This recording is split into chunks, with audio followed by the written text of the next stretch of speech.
Gates of Imagination presents The Gray God Passes by Robert E. Howard. Read by Josh Greenwood. This title was chosen to be recorded by our patrons. If you would like to participate in nominating future titles that will appear on our channel, become our patron on YouTube. Chapter 1.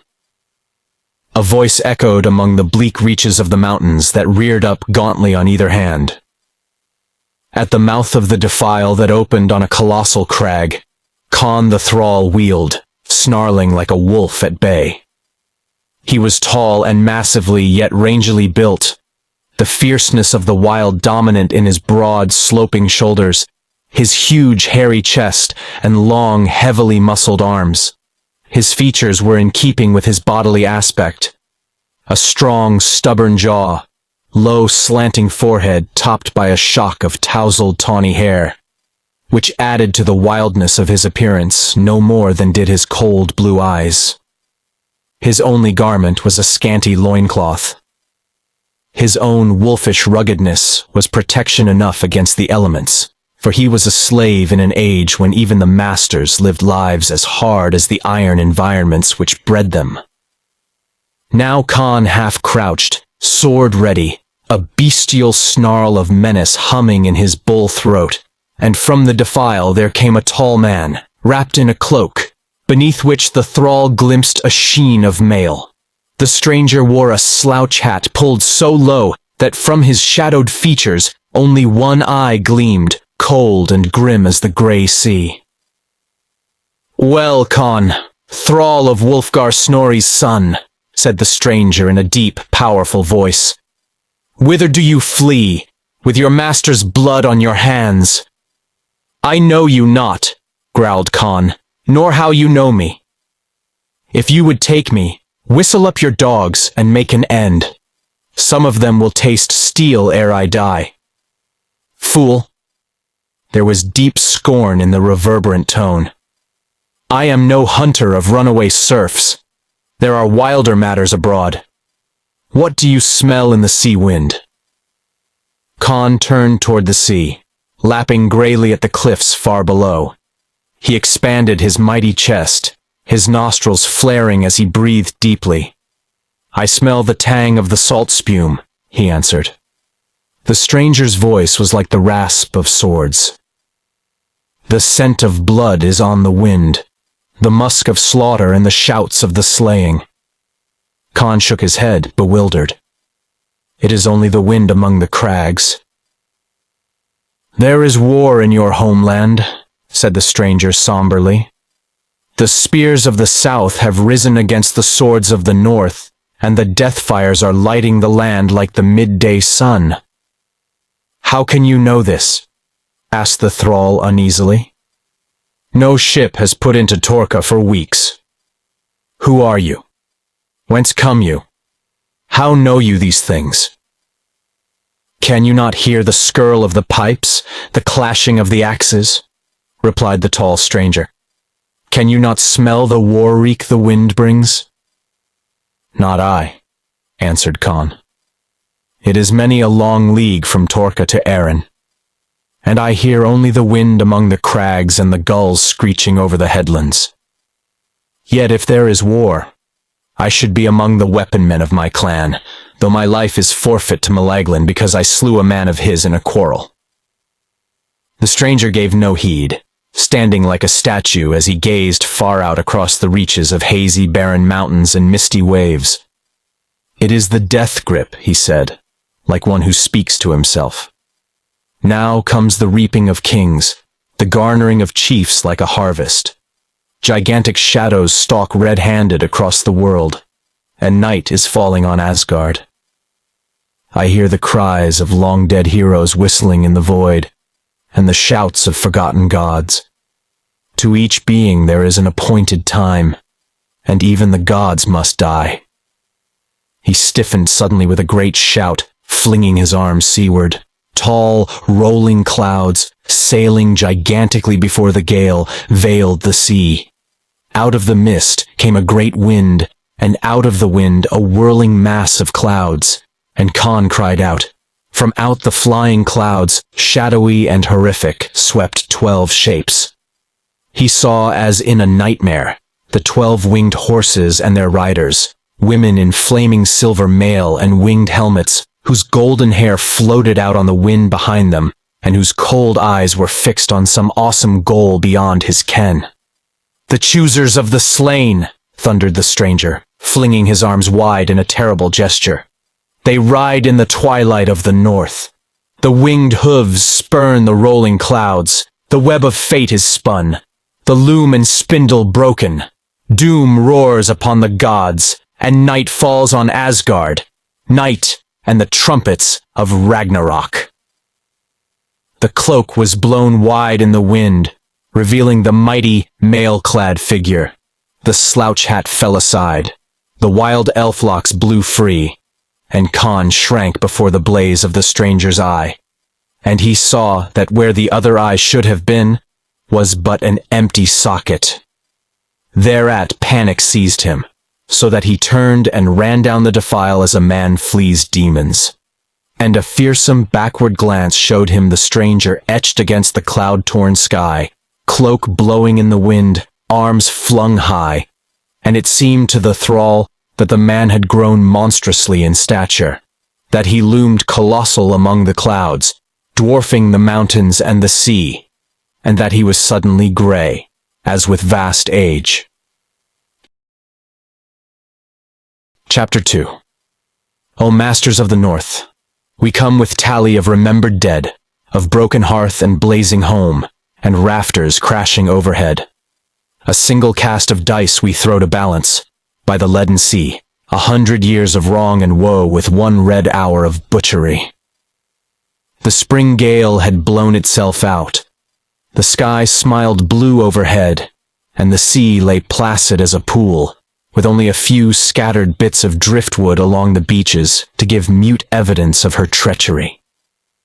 Along the strand rode a lone horseman, his saffron cloak whipping out behind him, his yellow hair blowing about his face in the breeze. Suddenly, he reined up so short that his spirited steed reared and snorted. From among the sand dunes had risen a man, tall and powerful, of wild, shock-headed aspect, and naked but for a loincloth.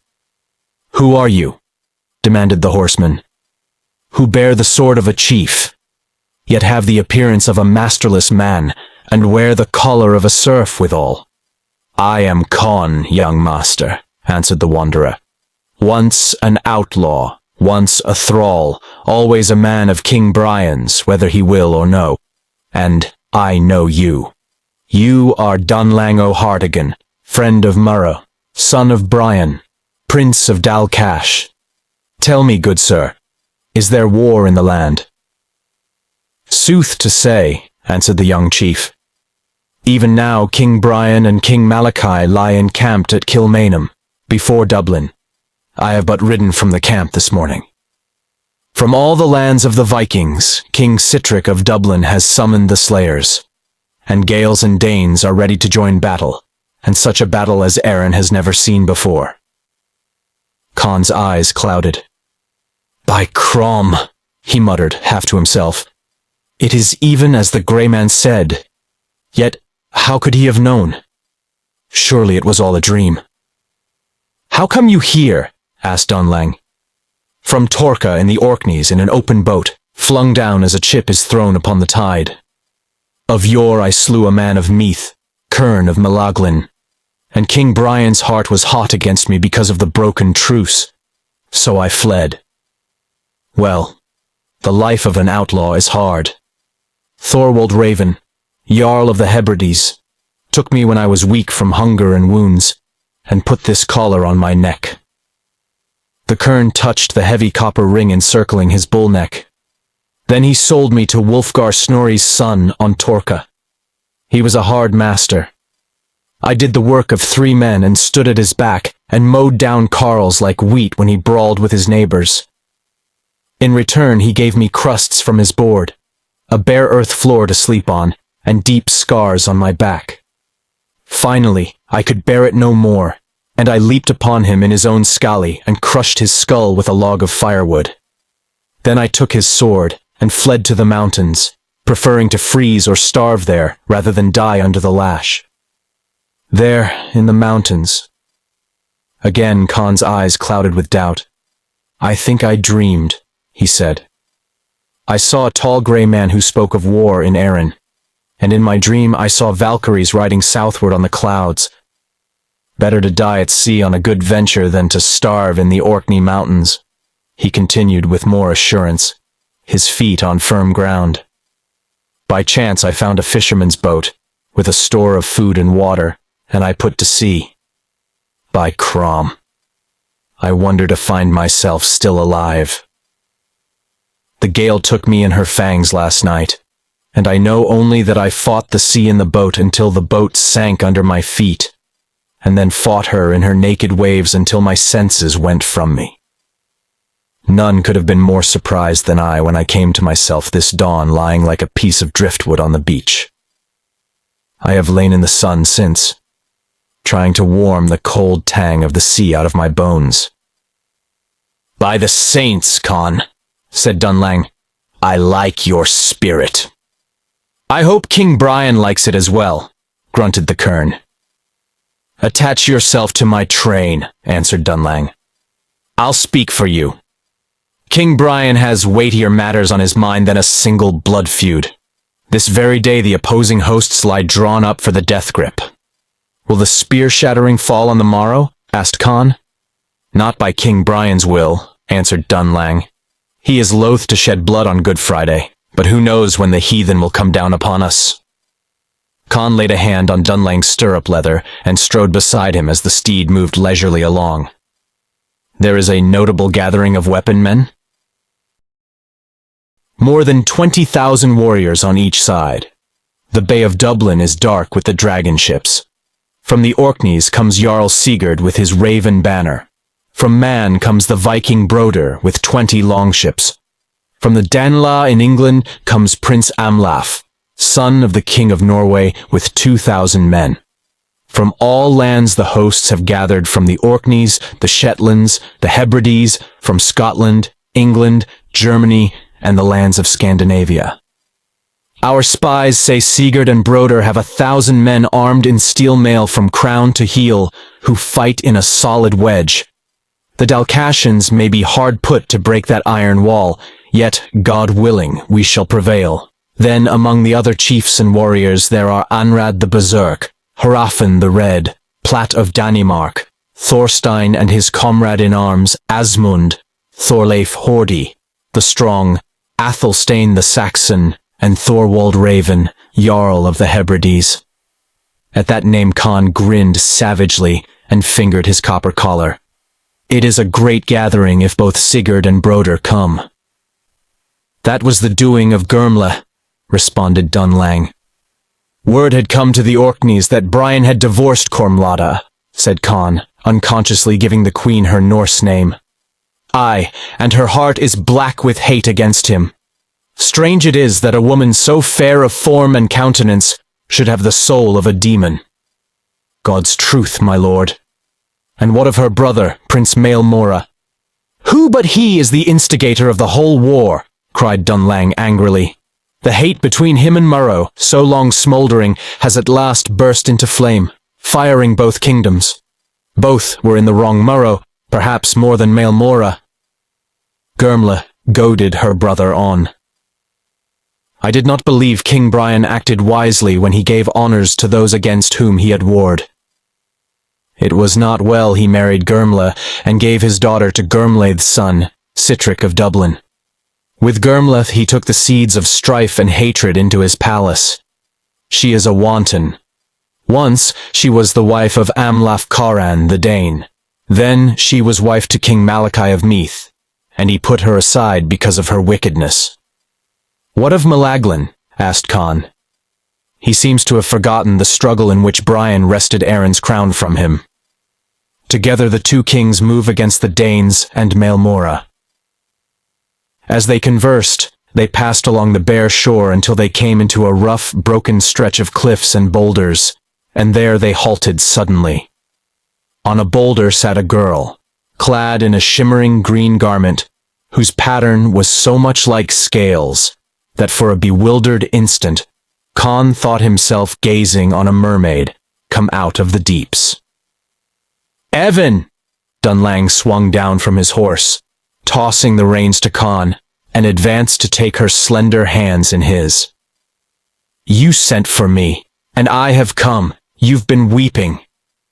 Con, holding the steed, felt an impulse to retire, prompted by superstitious qualms. Evan, with her slender form, her wealth of shimmering golden hair, and her deep mysterious eyes, was not like any other girl he had ever seen. Her entire aspect was different from the women of the Norse folk and of the Gaels alike, and Con knew her to be a member of that fading mystic race which had occupied the land before the coming of his ancestors, some of whom still dwelt in caverns along the sea and deep in unfrequented forests. The Danans, sorcerers, the Irish said, and kin to the fairies. "Dunlang!" The girl caught her lover in a convulsive embrace. "You must not go into battle. The weird of Farsight is on me. And I know if you go to the war, you will die. Come away with me. I'll hide you. I'll show you dim purple caverns like the castles of deep-sea kings, and shadowy forests where none save my people has set foot. Come with me and forget wars and hates and prides and ambitions, which are but shadows without reality or substance. Come and learn the dreamy splendors of far places where fear and hate are naught, and the years seem as hours, drifting forever." "Even, my love," cried Dunlang, troubled. "You ask that which is beyond my power. When my clan moves into battle, I must be at Moreau's side, though sure death be my portion. I love you beyond all life, but by the honor of my clan, this is an impossible thing." "I feared as much," she answered, resigned. "You of the tall folk are but children, foolish, cruel, violent, slaying one another in childish quarrels. This is punishment visited on me who, alone of all my people, have loved a man of the tall folk. Your rough hands have bruised my soft flesh unwittingly, and your rough spirit as unwittingly bruises my heart." "I would not hurt you, Evan," began Dunlang, pained. "I know," she replied. "The hands of men are not made to handle the delicate body and heart of a woman of the dark people. It is my fate. I love and I have lost. My sight is a far sight, which sees through the veil and the mists of life, behind the past and beyond the future. You will go into battle, and the harps will keen for you, and Evan of Cragley will weep until she melts in tears, and the salt tears mingle with the cold salt sea." Dunlang bowed his head, unspeaking, for her young voice vibrated with the ancient sorrow of womankind, and even the rough kern shuffled his feet uneasily. "I have brought you a gift against the time of battle," she went on, bending lithely to lift something which caught the sun's sheen. "It may not save you, the ghosts in my soul whisper, but I hope without hope in my heart." Dunlang stared uncertainly at what she spread before him. Con, edging closer and craning his neck, saw a hauberk of strange workmanship, and a helmet such as he had never seen before, a heavy affair made to slip over the entire head and rest on the neckpieces of the hauberk.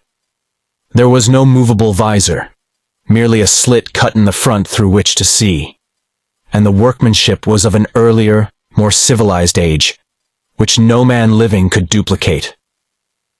Dunlang looked at it askance, with the characteristic Celtic antipathy toward armor. The Britons who faced Caesar's legionaries fought naked, judging a man cowardly who cased himself in metal, and in later ages the Irish clans entertained the same conviction regarding Strongbow's mail-clad knights. "Even," said Dunlang, "my brothers will laugh at me if I enclose myself in iron like a Dane. How can a man have full freedom of limb, weighted by such a garment? Of all the Gaels, only Turlough wears full mail." "And is any man of the Gael less brave than he?" she cried passionately. "Oh, you of the tall people are foolish. For ages the iron-clad Danes have trampled you, when you might have swept them out of the land long ago but for your foolish pride." "Not altogether pride, Evan," argued Dunlang. "Of what avail is mail or plated armor against the Dalcassian axe which cuts through iron like cloth?" "Mail would turn the swords of the Danes," she answered, "and not even an axe of the O'Briens would rend this armor. Long it has lain in the deep-sea caverns of my people, carefully protected from rust. He who wore it was a warrior of Rome in the long ago, before the legions were withdrawn from Britain. In an ancient war on the border of Wales, it fell into the hands of my people, and because its wearer was a great prince, my people treasured it. Now I beg you to wear it, if you love me." Dunlang took it hesitantly, nor could he know that it was the armor worn by a gladiator in the days of the later Roman Empire, nor wonder by what chance it had been worn by an officer in the British Legion. Little of that knew Dunlang, who, like most of his brother chiefs, could neither read nor write. Knowledge and education were for monks and priests. A fighting man was kept too busy to cultivate the arts and sciences. He took the armor, and because he loved the strange girl, agreed to wear it, if it will fit me. "It will fit," she answered, "but I will see you no more alive." She held out her white arms, and he gathered her hungrily to him, while Khan looked away. Then Dunlang gently unlocked her clinging arms from about his neck, kissed her, and tore himself free. Without a backward glance, he mounted his steed and rode away, with Khan trotting easily alongside. Looking back in the gathering dusk, the Kern saw Even standing there still, a poignant picture of despair. Chapter 3. The campfires sent up showers of sparks and illumined the land like day. In the distance loomed the grim walls of Dublin, dark and ominously silent. Before the walls flickered other fires where the warriors of Leinster, under King Maelmorra, whetted their axes for the coming battle. Out in the bay, the starlight glinted on myriad sails, shield rails, and arching serpent prows. Between the city and the fires of the Irish host stretched the plain of Clontarf, bordered by Tomar's wood, dark and rustling in the night, and the Liffey's dark, star-flecked waters. Before his tent, the firelight playing on his white beard and glinting from his undimmed eagle eyes, sat the great King Brian Boru among his chiefs. The king was old. 73 winters had passed over his lion-like head, long years crammed with fierce wars and bloody intrigues. Yet his back was straight, his arm unwithered, his voice deep and resonant. His chiefs stood about him, tall warriors with war-hardened hands and eyes whetted by the sun and the winds and the high places. Tigerish princes in their rich tunics, green girdles, leathern sandals, and saffron mantles caught with great golden brooches. They were an array of war eagles, Murrough, Brian's eldest son, the pride of all Erin, tall and mighty, with wide blue eyes that were never placid, but danced with mirth, dulled with sadness, or blazed with fury. Murrough's young son Turlough, a supple lad of 15 with golden locks and an eager face, tense with anticipation of trying his hand for the first time in the great game of war. And there was that other Turlough, his cousin Turlough Dubh, who was only a few years older but who already had his full stature and was famed throughout all Erin for his berserk rages and the cunning of his deadly axe play. And there were Miathla O'Phelan, Prince of Desmond or South Munster, and his kin, the great stewards of Scotland Lennox, and Donald of Mar, who had crossed the Irish Channel with their wild Highlanders tall men, sombre and gaunt and silent. And there were Dunlang O'Hartigan and O'Hine, chief of Connaught. But O'Kelly, brother chief of the O'Hine and prince of Hymeni, was in the tent of his uncle, King Malachi O'Neill, which was pitched in the camp of the Meathmen, apart from the Dalcassians, and King Brian was brooding on the matter. For since the setting of the sun, O'Kelly had been closeted with the King of Meath, and no man knew what passed between them. Nor was Donogh, son of Brian, among the chiefs before the royal pavilion, for he was afield with a band ravaging the holdings of Maelmorra of Leinster.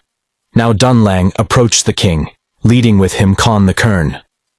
"My lord," quoth Dunlang, "here is a man who was outlawed aforetime, who has spent vile durance among the Gaul, and who risked his life by storm and sea to return and fight under your banner. From the Orkneys in an open boat he came, naked and alone, and the sea cast him all but lifeless on the sand." Brian stiffened. Even in small things his memory was sharp as a whetted stone. "Thou," he cried. "Aye, I remember him. Well, Con, you have come back, and with your red hands." "Aye, King Brian," answered Con stolidly. "My hands are red, it is true, and so I look to washing off the stain in Danish blood." "You dare stand before me, to whom your life is forfeit." "This alone I know, King Brian," said Con boldly.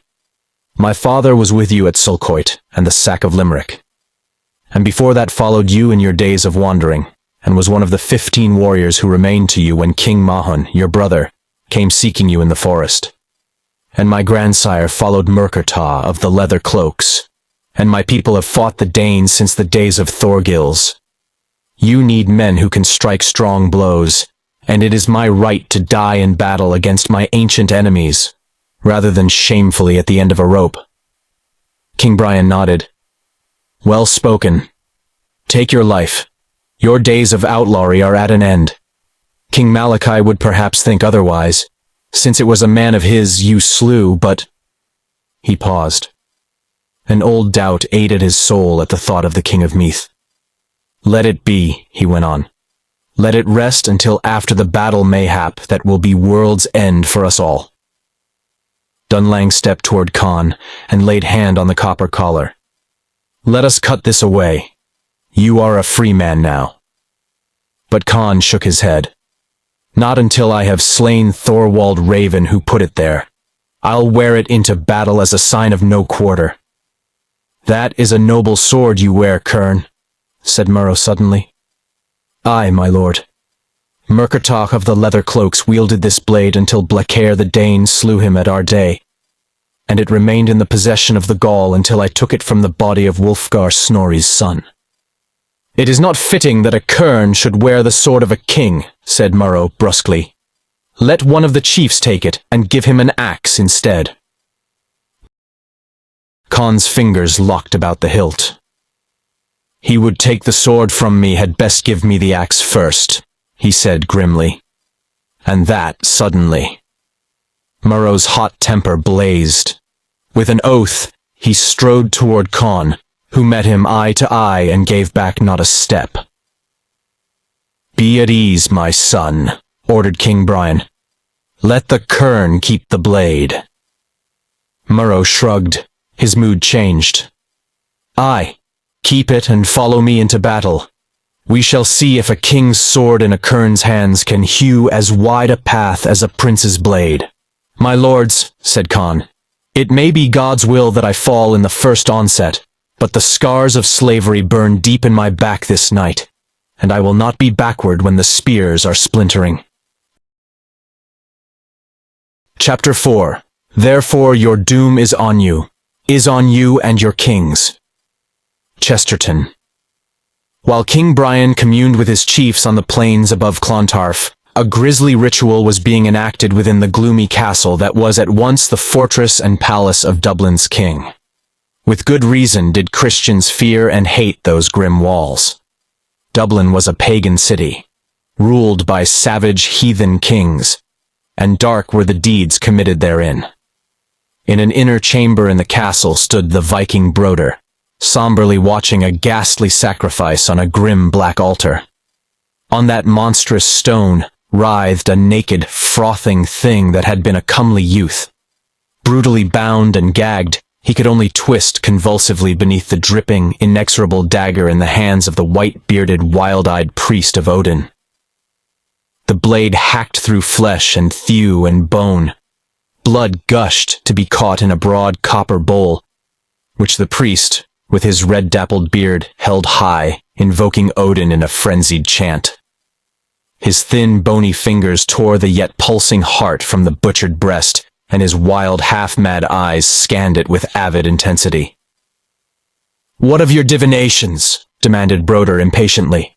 Shadows flickered in the priest's cold eyes, and his flesh crawled with a mysterious horror. 50 years I have served Odin, he said. 50 years divined by the bleeding heart, but never such portents as these. Hark, Broder. If ye fight not on Good Friday, as the Christians call it, your host will be utterly routed and all your chiefs slain. If ye fight on Good Friday, King Brian will die, but he will win the day.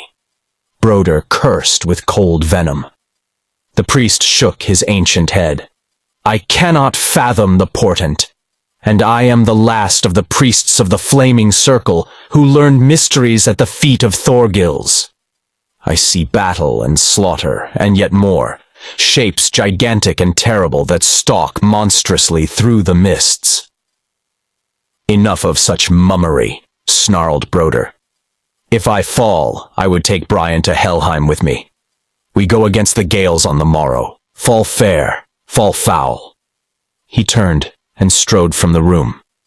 Broder traversed a winding corridor and entered another, more spacious chamber, adorned, like all the Dublin King's palace, with the loot of all the world, gold-chased weapons, rare tapestries, rich rugs, divans from Byzantium and the East, plunder taken from all peoples by the roving Norsemen. For Dublin was the center of the Vikings' wide-flung world, the headquarters whence they fared forth to loot the kings of the earth. A queenly form rose to greet him. Cormlada, whom the Gaels called Germla, was indeed fair, but there was cruelty in her face, and in her hard, scintillant eyes. She was of mixed Irish and Danish blood, and looked the part of a barbaric queen, with her pendant earrings, her golden armlets and anklets, and her silver breastplates set with jewels. But for these breastplates, her only garments were a short silken skirt which came halfway to her knees, and was held in place by a wide girdle about her lithe waist, and sandals of soft red leather. Her hair was red gold, her eyes light grey and glittering. Queen she had been, of Dublin, of Meath, and of Thomond. And queen she was still, for she held her son Sitrick and her brother, Maelmora, in the palm of her slim white hand. Carried off in a raid in her childhood by Amlaf Coran, king of Dublin, she had early discovered her power over men. As the child wife of the rough Dane, she had swayed his kingdom at will, and her ambitions increased with her power. Now she faced Broder with her alluring, mysterious smile, but secret uneasiness ate at her. In all the world there was but one woman she feared, and but one man. And the man was Broder. With him she was never entirely certain of her course. She duped him as she duped all men. But it was with many misgivings, for she sensed in him an elemental savagery which, once loosed, she might not be able to control. "What of the priest's words, Broder?" she asked. "If we avoid battle on the morrow, we lose," the Viking answered moodily. "If we fight, Brian wins, but falls. We fight. The more because my spies tell me Donogh is away from camp with a strong band, ravaging Maelmora's lands. We have sent spies to Malachi, who has an old grudge against Brian, urging him to desert the king, or at least to stand aside and aid neither of us. We have offered him rich rewards, and Brian's lands to rule. Ha! Let him step into our trap. Not gold, but a bloody sword we will give him. With Brian crushed, we will turn on Malachi and tread him into the dust. But first, Brian." She clenched her white hands in savage exultation. "Bring me his head. I'll hang it above our bridal bed." "I have heard strange tales," said Broder soberly. "Sigurd has boasted in his cups." Cormlada started and scanned the inscrutable countenance. Again she felt a quiver of fear as she gazed at the somber Viking with his tall, strong stature, his dark, menacing face, and his heavy black locks which he wore braided and caught in his sword belt. "What has Sigurd said?" she asked, striving to make her voice casual. When Sitrick came to me in my scully on the Isle of Man, said Broder, red glints beginning to smolder in his dark eyes. It was his oath that if I came to his aid, I should sit on the throne of Ireland with you as my queen. Now that fool of an Orkneyman, Sigurd, boasts in his ale that he was promised the same reward. She forced a laugh. He was drunk. Broder burst into wild cursing as the violence of the untamed Viking surged up in him. You lie! You wanton! He shouted, seizing her white wrist in an iron grip. You were born to lure men to their doom. But you will not play fast and loose with Broder of Man. You are mad, she cried, twisting vainly in his grasp. Release me, or I'll call my guards. Call them, he snarled, and I'll slash the heads from their bodies. Cross me now, and blood will run ankle-deep in Dublin streets. By Thor, there will be no city left for Brian to burn. Maelmora, Sitrick, Sigurd, Amlaf, I'll cut all their throats and drag you naked to my ship by your yellow hair. Dare to call out. She dared not. He forced her to her knees, twisting her white arm so brutally that she bit her lip to keep from screaming. You promised Sigurd the same thing you promised me, he went on in ill-controlled fury, knowing neither of us would throw away his life for less. No, no, she shrieked. I swear by the ring of Thor. Then, as the agony grew unbearable, she dropped pretense. Yes, yes, I promised him. Oh, let me go. So, the Viking tossed her contemptuously onto a pile of silken cushions where she lay whimpering and disheveled. You promised me, and you promised Sigurd, he said, looming menacingly above her. But your promise to me you'll keep, else you had better never been born. The throne of Ireland is a small thing beside my desire for you. If I cannot have you, no one shall. But what of Sigurd? He'll fall in battle, or afterward, he answered grimly. Good enough. Dire indeed was the extremity in which Cormlada had not her wits about her. It's you I love, Broder. I promised him only because he would not aid us otherwise. Love. The Viking laughed savagely. You love Cormlada none other. But you'll keep your vow to me or you'll rue it. And turning on his heel, he left her chamber. Cormlada rose, rubbing her arm where the blue marks of his fingers marred her skin. May he fall in the first charge, she ground between her teeth. If either survive, may it be that tall fool Sigurd methinks he would be a husband easier to manage than that black-haired savage. I will perforce marry him if he survives the battle, but by Thor, he shall not long press the throne of Ireland. I'll send him to join Brian. You speak as though King Brian were already dead. A tranquil voice behind Cormlada brought her about to face the other person in the world she feared besides Broder. Her eyes widened as they fell upon a slender girl clad in shimmering green, a girl whose golden hair glimmered with unearthly light in the glow of the candles. The queen recoiled, hands outstretched as if to fend her away. Even, stand back, witch! Cast no spell on me! How came you into my palace? How came the breeze through the trees? Answered the Danann girl. What was Broder saying to you before I entered? If you are a sorceress, you know, sullenly answered the queen. Evan nodded. Aye, I know. In your own mind I read it. He had consulted the oracle of the sea people, the blood and the torn heart. Her dainty lips curled with disgust. And he told you he would attack tomorrow. The queen blenched and made no reply, fearing to meet Evan's magnetic eyes. She felt naked before the mysterious girl who could uncannily sift the contents of her mind and empty it of its secrets. Evan stood with bent head for a moment, then raised her head suddenly. Cormlada started, for something akin to fear shone in the weregirl's eyes. Who is in this castle? She cried. You know as well as I, muttered Cormlada. Sitrick, Sigurd, Broder. There is another, exclaimed Evan, paling and shuddering. Ah, I know him of old. I feel him. He bears the cold of the north with him, the shivering tang of icy seas. She turned and slipped swiftly through the velvet hangings that masked a hidden doorway Cormlada had thought known only to herself and her women, leaving the queen bewildered and uneasy. In the sacrificial chamber, the ancient priest still mumbled over the gory altar upon which lay the mutilated victim of his rite.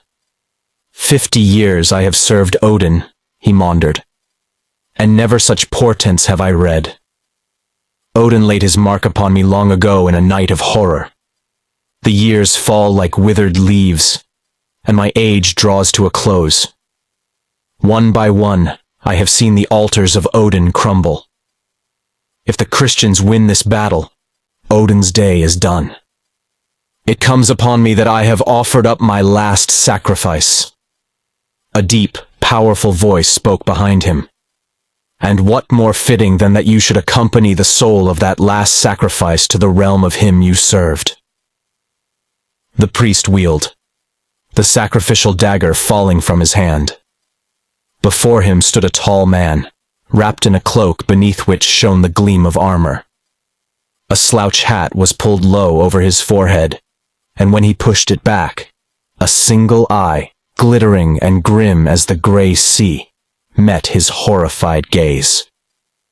Warriors, who rushed into the chamber at the strangled scream that burst hideously forth, found the old priest dead beside his corpse-laden altar, unwounded, but with face and body shriveled as by some intolerable exposure, and a soul-shaking horror in his glassy eyes. Yet, save for the corpses, the chamber was empty, and none had been seen to enter it since Broder had gone forth. Alone in his tent with the heavily armed Galaglox ranged outside, King Brian was dreaming a strange dream. In his dream, a tall gray giant loomed terribly above him, and cried in a voice that was like thunder among the clouds, "Beware, champion of the White Christ. Though you smite my children with the sword and drive me into the dark voids of Jotunheim, yet shall I work you rue. As you smite my children with the sword, so shall I smite the son of your body. And as I go into the dark, so shall you go likewise, when the choosers of the slain ride the clouds above the battlefield." The thunder of the giant's voice and the awesome glitter of his single eye froze the blood of the king who had never known fear, and with a strangled cry, he woke, starting up. The thick torches which burned outside illumined the interior of his tent sufficiently well for him to make out a slender form. "Avon!" he cried. "By my soul, it is well for kings that your people take no part in the intrigues of mortals, when you can steal under the very noses of the guards into our tents. Do you seek Dunlang?" The girl shook her head sadly. "I see him no more alive, great king. Were I to go to him now, my own black sorrow might unman him. I will come to him among the dead tomorrow." King Brian shivered. "But it is not of my woes that I came to speak, my lord," she continued wearily. "It is not the way of the dark people to take part in the quarrels of the tall folk, but I love one of them. This night I talked with Gurmla."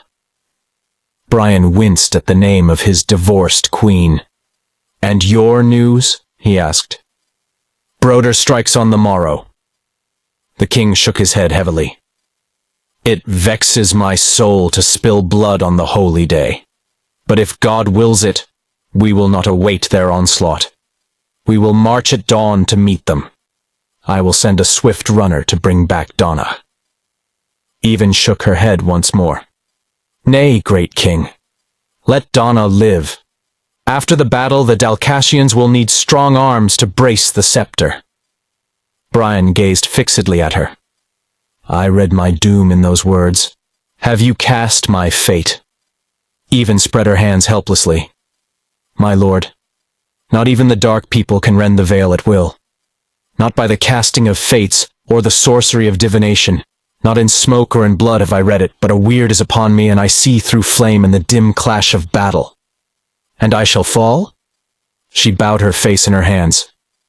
"Well, "Let it fall as God wills," said King Brian tranquilly. "I have lived long and deeply. Weep not, through the darkest mists of gloom and night, dawn yet rises on the world. My clan will revere you in the long days to come. Now go, for the night wanes toward morn, and I would make my peace with God." And Evan of Craglea went like a shadow from the king's tent. Chapter 5. The war was like a dream. I cannot tell how many heathen souls I sent to hell. I only know, above the fallen ones, I heard dark Odin shouting to his sons, and felt amid the battle's roar and shock, the strife of gods that crashed in Ragnarok. Khan's Saga. Through the mist of the whitening dawn, men moved like ghosts and weapons clanked eerily. Khan stretched his muscular arms, yawned cavernously, and loosened his great blade in its sheath. "This is the day the ravens drink blood, my lord," he said, and Dunlang O'Hartigan nodded absently. "Come hither and aid me to don this cursed cage," said the young chief. "For Evan's sake I'll wear it, but by the saints, I had rather battle stark naked." The Gaels were on the move, marching from Kilmainham, in the same formation in which they intended to enter battle. First came the Dalcassians, big, rangy men in their saffron tunics, with a round buckler of steel-braced yew-wood on the left arm, and the right hand gripping the dreaded Dalcassian axe. This axe differed greatly from the heavy weapon of the Danes. The Irish wielded it with one hand, the thumb stretched along the haft to guide the blow, and they had attained a skill at axe fighting never before or since equaled. Hauberks they had none, neither the Gallaglocs nor the Kerns, though some of their chiefs, like Murrow, wore light steel caps. But the tunics of warriors and chiefs alike had been woven with such skill and steeped in vinegar, until their remarkable toughness afforded some protection against sword and arrow. At the head of the Dalcassians strode Prince Murrow, his fierce eyes alight, smiling as though he went to a feast instead of a slaughtering. On one side went Dunlang in his Roman corslet, closely followed by Conn, bearing the helmet, and on the other the two Turloughs, the son of Murrow and Turlough Dubh, who alone of all the Dalcassians always went into battle fully armored. He looked grim enough, despite his youth, with his dark face and smoldering blue eyes, clad as he was in a full shirt of black mail leggings, and a steel helmet with a mail drop, and bearing a spiked buckler. Unlike the rest of the chiefs, who preferred their swords in battle, Black Turlough fought with an axe of his own forging, and his skill with the weapon was almost uncanny. Close behind the Dalcassians were the two companies of the Scottish, with their chiefs, the great stewards of Scotland, who, veterans of long wars with the Saxons, wore helmets with horsehair crests and coats of mail. With them came the men of South Munster commanded by Prince Mithla O'Phelan. The 3rd Division consisted of the warriors of Connaught, wild men of the West, shock-headed and naked but for their wolfskins, with their chiefs O'Kelly and O'Hine. O'Kelly marched as a man whose soul is heavy, for the shadow of his meeting with Malachi the night before fell gauntly across him. Somewhat apart from the 3 main divisions marched the tall Gallaglocs and Kerns of Meath, their king riding slowly before them. And before all the host rode King Brian Boru on a white steed, his white locks blown about his ancient face, and his eyes strange and fey, so that the wild Kerns gazed on him with superstitious awe. So the Gaels came before Dublin, where they saw the hosts of Leinster and Lochlan drawn up in battle array, stretching in a wide crescent from Dubgall's Bridge to the narrow river Tolka, which cuts the plain of Clontarf. 3 main divisions there were: the foreign Northmen, the Vikings, with Sigurd and the grim Broder. Flanking them on the one side, the fierce Danes of Dublin, under their chief, a somber wanderer whose name no man knew, but who was called Dubgall, the Dark Stranger. And on the other flank the Irish of Leinster, with their king, Maelmorra. The Danish fortress on the hill beyond the Liffey River bristled with armed men where King Sitrick guarded the city. There was but one way into the city from the north, the direction from which the Gaels were advancing, for in those days Dublin lay wholly south of the Liffey. That was the bridge called Dubgall's Bridge. The Danes stood with one horn of their line guarding this entrance, their ranks curving out toward the Turlough, their backs to the sea. The Gaels advanced along the level plain which stretched between Tomar's Wood and the shore. With little more than a bowshot separating the hosts, the Gaels halted, and King Brian rode in front of them, holding aloft a crucifix. "Sons of Goidel," his voice rang like a trumpet call. "It is not given me to lead you into the fray, as I led you in days of old. But I have pitched my tent behind your lines, where you must trample me if you flee. You will not flee. Remember 100 years of outrage and infamy. Remember your burned homes, your slaughtered kin, your ravaged women, your babes enslaved. Before you stand your oppressors. On this day our good Lord died for you.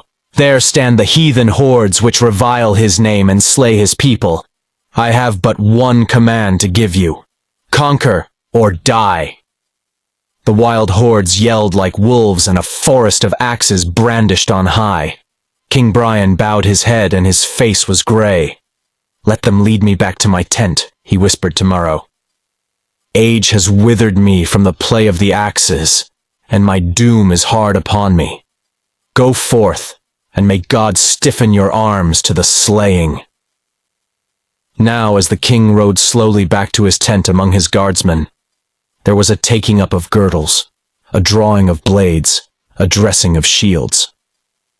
Con placed the Roman helmet on Dunlang's head and grinned at the result, for the young chief looked like some mythical iron monster out of Norse legendary. The hosts moved inexorably toward each other. The Vikings had assumed their favorite wedge-shaped formation with Sigurd and Broder at the tip. The Northmen offered a strong contrast to the loose lines of the half-naked Gaels. They moved in compact ranks, armored with horned helmets, heavy scale mail coats reaching to their knees, and leggings of seasoned wolf hide braced with iron plates. And they bore great kite-shaped shields of lindenwood with iron rims and long spears. The 1,000 warriors in the forefront wore long leggings and gauntlets of mail as well, so that from crown to heel they were steel-clad.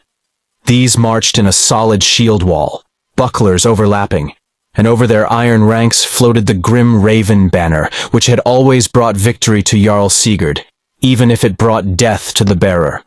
Now it was borne by old Rane Asgrim's son, who felt that the hour of his death was at hand. At the tip of the wedge, like the point of a spear, were the champions of Lachlan Broder in his dully glittering blue mail, which no blade had even dented. Jarl Sigurd, tall, blonde-bearded, gleaming in his golden-scaled hauberk. Hrafnund the Red, in whose soul lurked a mocking devil that moved him to gargantuan laughter even in the madness of battle. The tall comrades, Thorstein and Asmund, Prince Amlaf, roving son of the King of Norway, Platt of Danemark, Athelstane the Saxon, Jarl Thorwald Raven of the Hebrides, Anrad the Berserk. Toward this formidable array, the Irish advanced at quick pace in more or less open formation, and with scant attempt at any orderly ranks. But Malachi and his warriors wheeled suddenly and drew off to the extreme left, taking up their position on the high ground by Cabra. And when Murrough saw this, he cursed under his breath, and Black Turlough growled, "Who said an O'Neill forgets an old grudge? By Crom, Murrough, we may have to guard our backs as well as our breasts before this fight be won."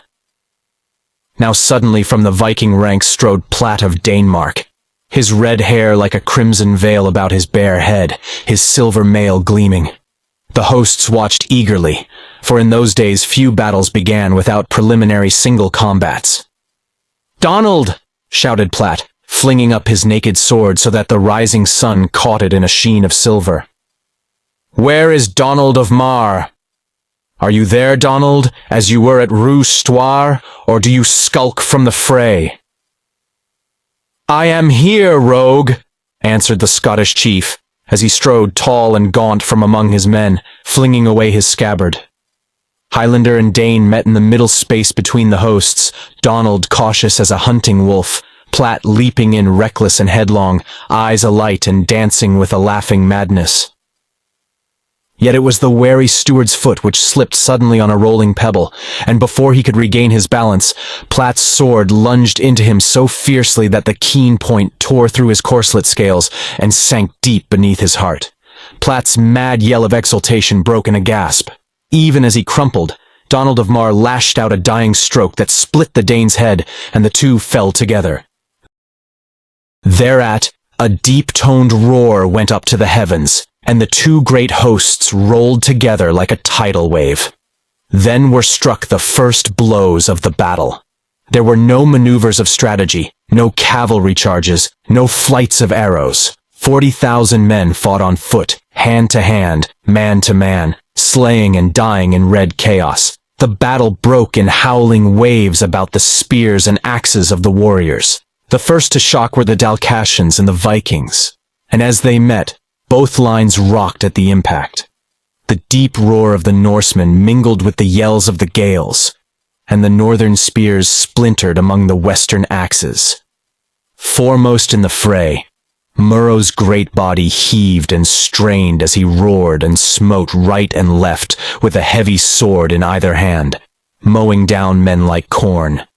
Neither shield nor helmet stood beneath his terrible blows, and behind him came his warriors slashing and howling like devils. Against the compact lines of the Dublin Danes thundered the wild tribesmen of Connaught, and the men of South Munster and their Scottish allies fell vengefully upon the Irish of Leinster. The iron lines writhed and interwove across the plain. Conn, following Dunlang, grinned savagely as he smote home with dripping blade, and his fierce eyes sought for Thorwald Raven among the spears. But in that mad sea of battle, where wild faces came and went like waves, it was difficult to pick out any one man. At first, both lines held without giving an inch. Feet braced, straining breast to breast, they snarled and hacked, shield jammed hard against shield. All up and down the line of battle blades shimmered and flashed like sea spray in the sun, and the roar of battle shook the ravens that wheeled like Valkyries overhead. Then, when human flesh and blood could stand no more, the serried lines began to roll forward or back. The Leinstermen flinched before the fierce onslaught of the Munster clans and their Scottish allies, giving way slowly, foot by foot, cursed by their king, who fought on foot with a sword in the forefront of the fray. But on the other flanks, the Danes of Dublin under the redoubtable Dubgal had held against the first blasting charge of the western tribes, though their ranks reeled at the shock, and now the wild men in their wolfskins were falling like garnered grain before the Danish axes. In the center, the battle raged most fiercely. The wedge-shaped shield wall of the Vikings held, and against its iron ranks the Dalcassians hurled their half-naked bodies in vain. A ghastly heap ringed that rim wall as Broder and Sigurd began a slow, steady advance. The inexorable onstride of the Vikings, hacking deeper and deeper into the loose formation of the Gaels. On the walls of Dublin Castle, King Sitric, watching the fight with Cormlada and his wife, exclaimed, "Well do the Sea Kings reap the field." Cormlada's beautiful eyes blazed with wild exultation. "Fall, Brian!" she cried fiercely. "Fall, Murrow! And fall too, Broder! Let the keen ravens feed." Her voice faltered as her eyes fell upon a tall cloaked figure standing on the battlements, apart from the people, a somber grey giant brooding over the battle.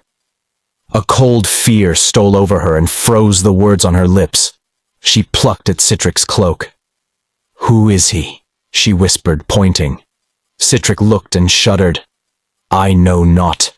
Pay him no heed. Go not near him.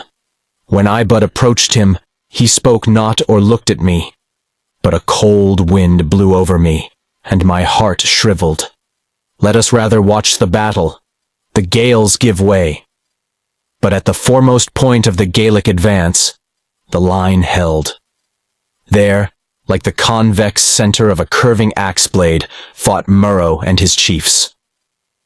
The great prince was already streaming blood from gashes on his limbs, but his heavy swords flamed in double strokes that dealt death like a harvest, and the chiefs at his side mowed down the corn of battle. Fiercely, Murrough sought to reach Sigurd through the press. He saw the tall Jarl looming across the waves of spears and heads, striking blows like thunderstrokes, and the sight drove the Gaelic prince to madness. But he could not reach the Viking. "The warriors are forced back," gasped Dunlang, seeking to shake the sweat from his eyes. The young chief was untouched. Spears and axes alike splintered on the Roman helmet or glanced from the ancient cuirass, but, unused to armor, he felt like a chained wolf. Murrough spared a single swift glance. On either side of the clump of chiefs, the Galaglocks were falling back, slowly, savagely, selling each foot of ground with blood, unable to halt the irresistible advance of the mailed Northmen. These were falling too, all along the battle line.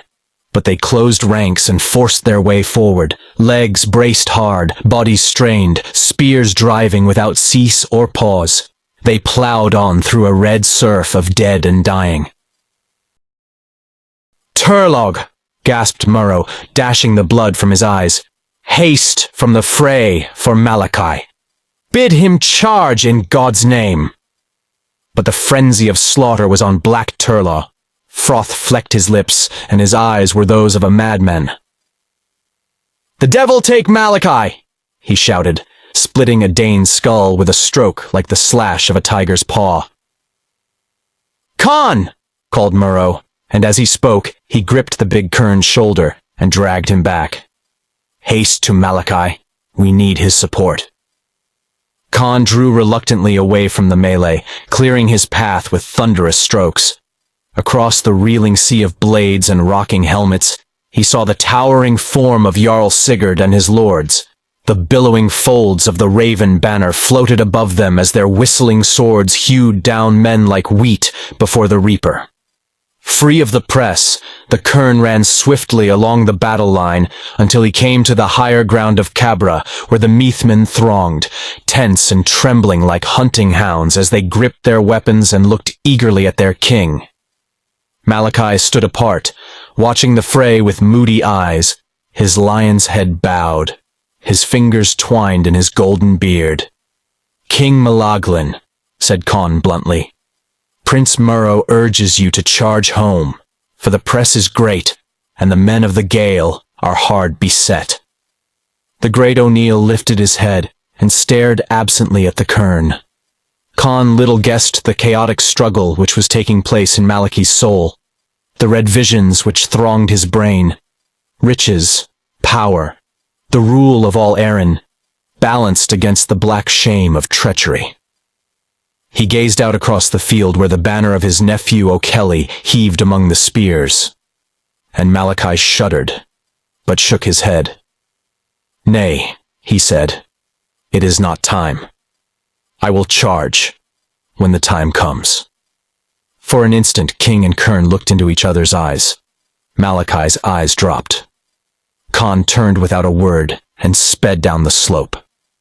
As he went, he saw that the advance of Lennox and the men of Desmond had been checked. Maelmorra, raging like a wild man, had cut down Prince Mathla O'Phelan with his own hand. A chance spear thrust had wounded the great steward, and now the Leinstermen held fast against the onset of the Munster and Scottish clans. But where the Dalcassians fought, the battle was locked. The Prince of Thomond broke the onrush of the Norsemen like a jutting cliff that breaks the sea. Con reached Murrough in the upheaval of slaughter. "Malaglin says he will charge when the time comes." "Hell to his soul!" cried Black Turlough. "We are betrayed." Murrough's blue eyes flamed. "Then in the name of God," he roared, "let us charge and die!" The struggling men were stirred at his shout. The blind passion of the Gael surged up, bred of desperation. The lines stiffened, and a great shout shook the field that made King Sitric on his castle wall whiten and grip the parapet. He had heard such shouting before. Now, as Murrow leaped forward, the Gaels awoke to red fury, as in men who have no hope. The nearness of doom woke frenzy in them, and, like inspired madmen, they hurled their last charge and smote the wall of shields, which reeled at the blow. No human power could stay the onslaught. Murrow and his chiefs no longer hoped to win, or even to live, but only to glut their fury as they died, and in their despair they fought like wounded tigers, severing limbs, splitting skulls, cleaving breasts and shoulder bones. Close at Murrow's heels flamed the axe of Black Turlough and the swords of Dunlang and the chiefs. Under that torrent of steel, the iron line crumpled and gave, and through the breach the frenzied Gaels poured. The shield formation melted away. At the same moment the wild men of Connaught again hurled a desperate charge against the Dublin Danes. O'Hine and Dubgal fell together, and the Dublin men were battered backward, disputing every foot. The whole field melted into a mingled mass of slashing battlers without rank or formation. Among a heap of torn Dalcassian dead, Murrow came at last upon Jarl Sigurd. Behind the Jarl stood grim old Rane Asgrim's son, holding the raven banner. Murrow slew him with a single stroke. Sigurd turned, and his sword rent Murrow's tunic and gashed his chest, but the Irish prince smote so fiercely on the Norseman's shield that Jarl Sigurd reeled backward. Thorleif Hordy had picked up the banner, but scarce had he lifted it, when Black Turlough, his eyes glaring, broke through and split his skull to the teeth. Sigurd, seeing his banner fallen once more, struck Murrow with such desperate fury that his sword bit through the prince's morion and gashed his scalp. Blood jetted down Murrow's face, and he reeled. But before Sigurd could strike again, Black Turlough's axe licked out like a flicker of lightning. The Jarl's warding shield fell shattered from his arm, and Sigurd gave back for an instant, daunted by the play of that deathly axe. Then a rush of warriors swept the raging chiefs apart. "Thorstein!" shouted Sigurd. "Take up the banner!" "Touch it not!" cried Asmund. "Who bears it, dies." Even as he spoke, Dunlang's sword crushed his skull. "Hrafn!" called Sigurd desperately. "Bear the banner!" "Bear your own curse!" answered Hrafn. "This is the end of us all." "Cowards!" roared the Jarl, snatching up the banner himself and striving to gather it under his cloak, as Murrow, face bloodied and eyes blazing, broke through to him. Sigurd flung up his sword. Too late. The weapon in Murrow's right hand splintered on his helmet, bursting the straps that held it and ripping it from his head, and Murrow's left-hand sword, whistling in behind the first blow, shattered the Jarl's skull and felled him dead in the bloody folds of the great banner that wrapped about him as he went down. Now a great roar went up, and the Gaels redoubled their strokes. With the formation of shields torn apart, the mail of the Vikings could not save them.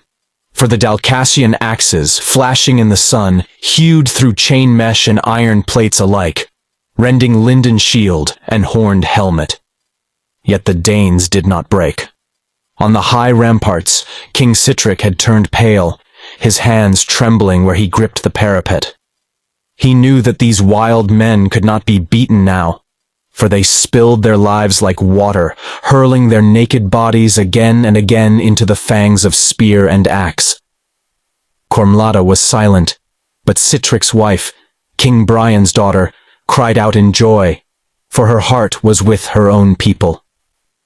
Murrow was striving now to reach Broder, but the Black Viking had seen Sigurd die. Broder's world was crumbling. Even his vaunted mail was failing him. For though it had thus far saved his skin, it was tattered now. Never before had the Manx Viking faced the dreaded Dalcassian axe. He drew back from Murrow's onset.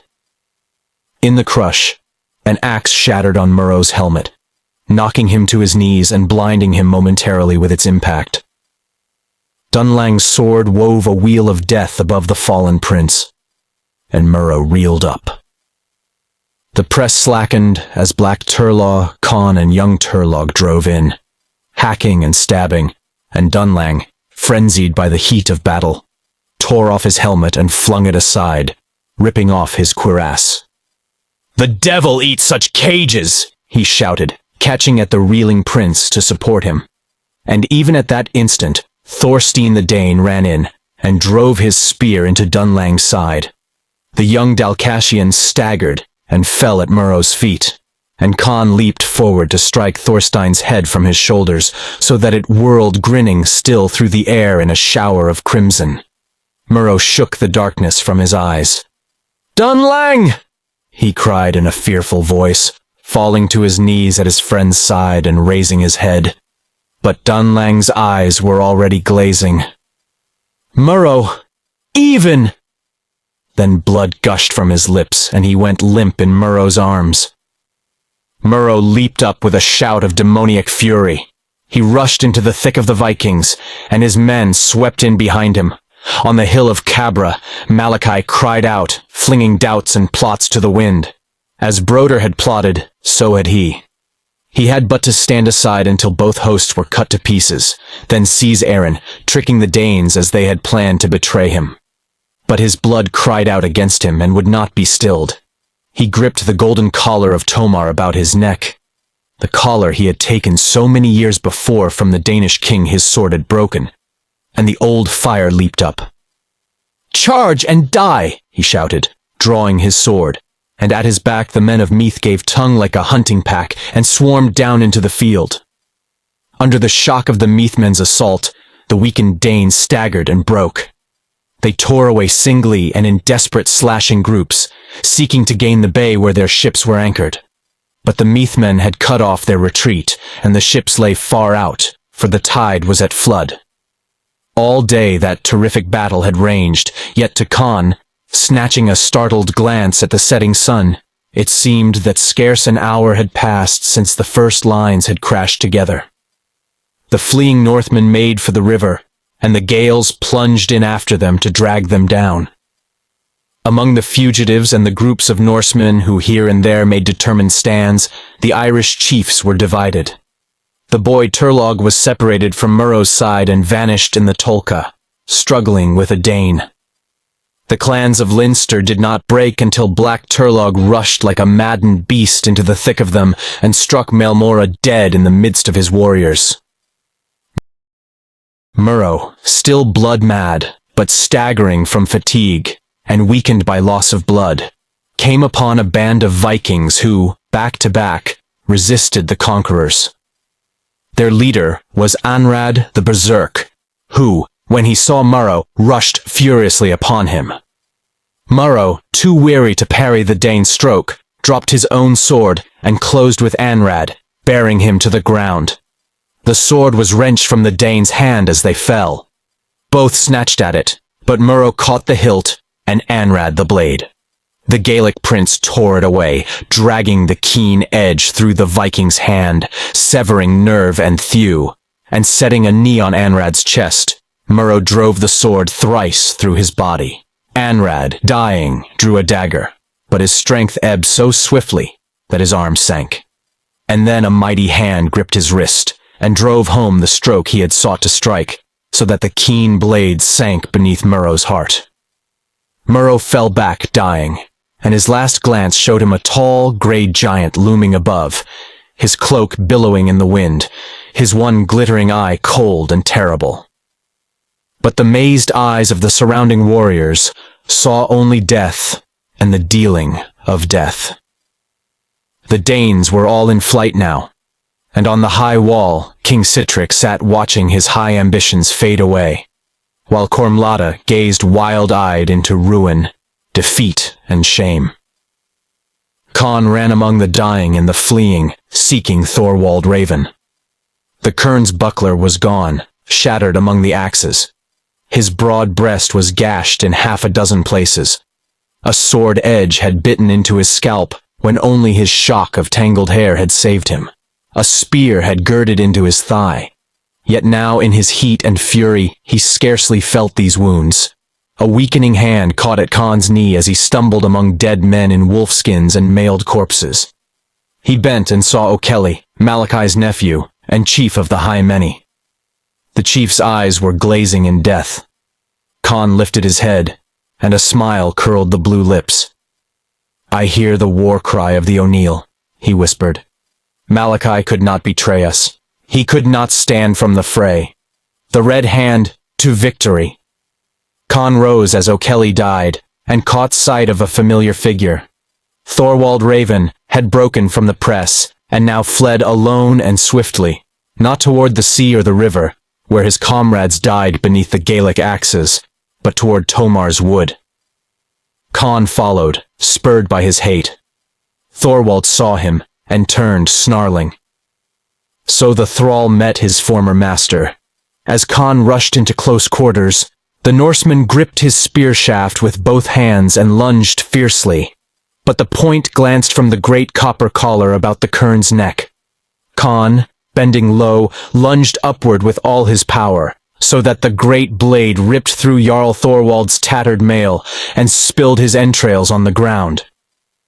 Turning, Khan saw that the chase had brought him almost to the king's tent, pitched behind the battle lines.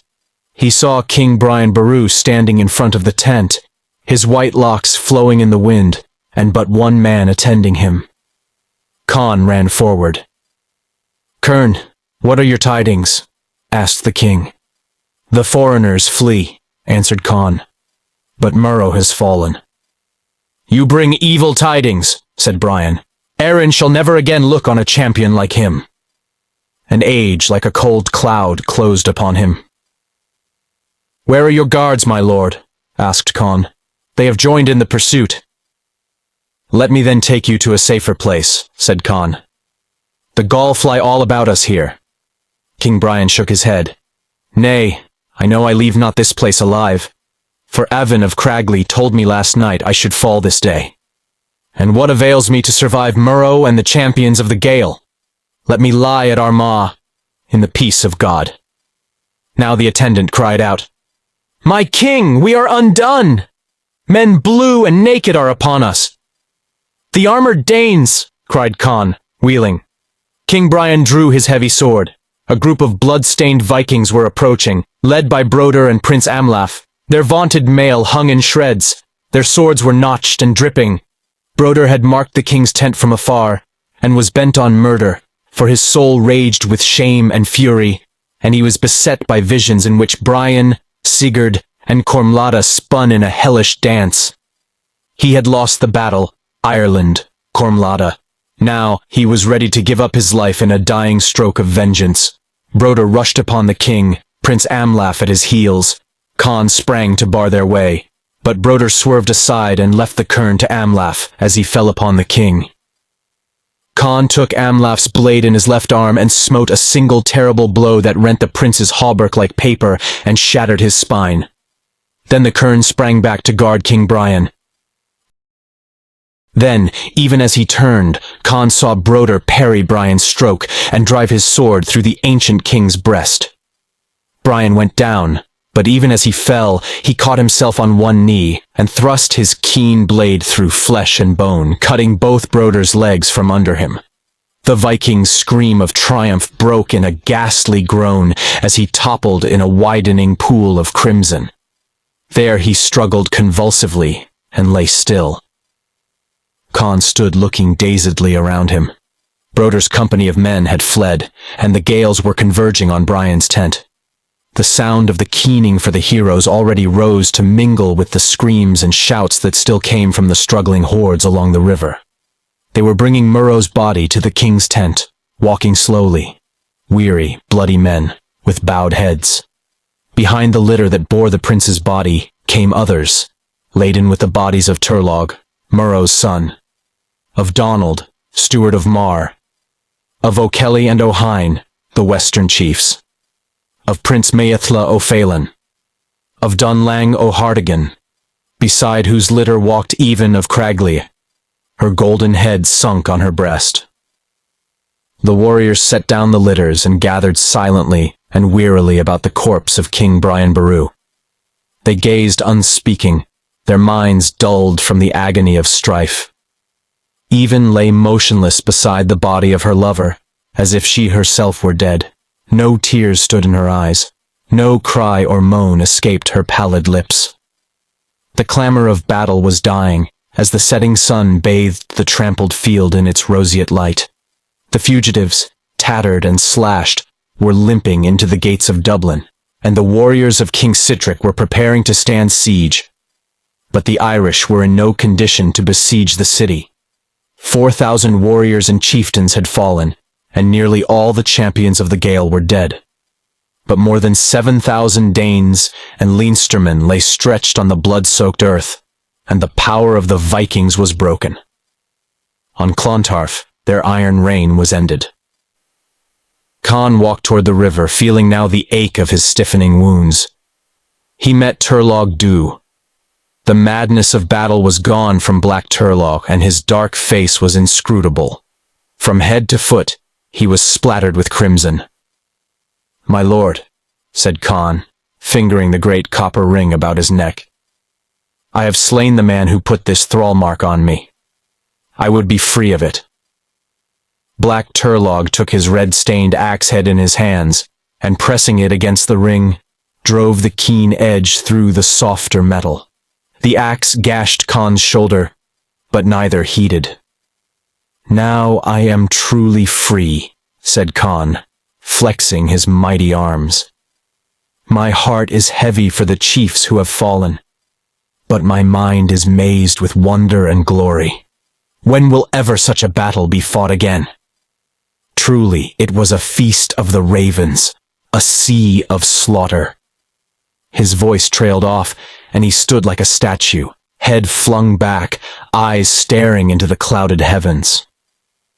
The sun was sinking in a dark ocean of scarlet. Great clouds rolled and tumbled, piled mountainously against the smoldering red of the sunset. A wind blew out of them, biting, cold, and borne on the wind, etched shadowy against the clouds. A vague, gigantic form went flying, beard and wild locks streaming in the gale, cloak billowing out like great wings, speeding into the mysterious blue mists that pulsed and shimmered in the brooding north. "Look up there, in the sky," cried Con. "The grey man. It is he. The grey man with the single terrible eye. I saw him in the mountains of Torca. I glimpsed him brooding on the walls of Dublin while the battle raged. I saw him looming above Prince Murrow as he died. Look! He rides the wind and races among the tall clouds. He dwindles. He fades into the void. He vanishes." "It is Odin, god of the sea people," said Turlough somberly. "His children are broken, his altars crumble, and his worshippers fallen before the swords of the south. He flees the new gods and their children, and returns to the blue gulfs of the north which gave him birth. No more will helpless victims howl beneath the daggers of his priests. No more will he stalk the black clouds." He shook his head darkly. "The grey god passes, and we too are passing, though we have conquered. The days of the twilight come on amain, and a strange feeling is upon me as of a waning age. What are we all too but ghosts waning into the night?"